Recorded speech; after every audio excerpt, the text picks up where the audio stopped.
Oh my god, I played a spooky game.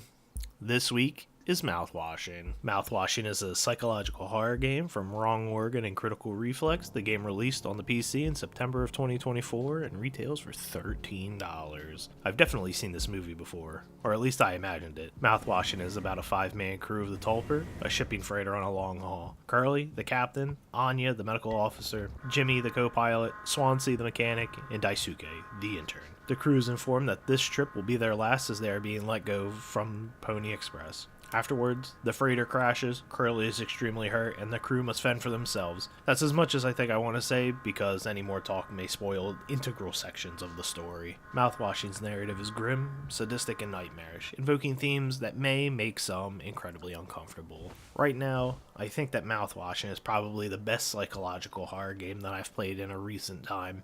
The horrors in this game are subtle. They're in the conversations you have with the crewmates and the subtlest changes that appear in the room. In other moments, they're in your face. Rooms warped, ever-gazing eyes, death, blood, and unimaginable horrors are present to the player and amplified by the muffled PlayStation 1 graphics. There are even times that the transition effects got me. Had me absolutely terrified. The gameplay is pretty standard for a spooky game. Lots of walking, running, and interacting with people that have enormous brackets surrounding them. For puzzling, items can be picked up and stored for later use. Mouthwashing shifts perspectives and time so often that there were times that I felt that I was confused about who I was playing as and what was happening in the story. But once I got a hang of how the game shifts, the gameplay and the narrative started to make sense.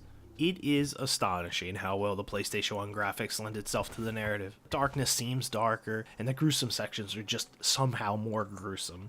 Somehow, the crewmates look human, but there's always something that feels off. Like there's some sort of justification narratively for how both Curly and Jimmy treat them. The game is certainly colorful, and when situations worsen, the neon colors shed light on how the crew is losing it. Mouthwashing excels even more due to this design choice, and I feel like if the game had a hyper-realistic design, then it would not be able to take advantage of some of those aspects visually. I'll say it here and I'll say it right now. The audio design was so good that I had to take my earbuds out multiple times and take a step back. Then my wife came in and I played the rest of the game with my earbuds off and the anxiety melted away. Some sections really had me terrified. As expected, the soundtrack nails the otherworldly space theme while keeping the spooky factor by having sections that sound like nails on chalkboard.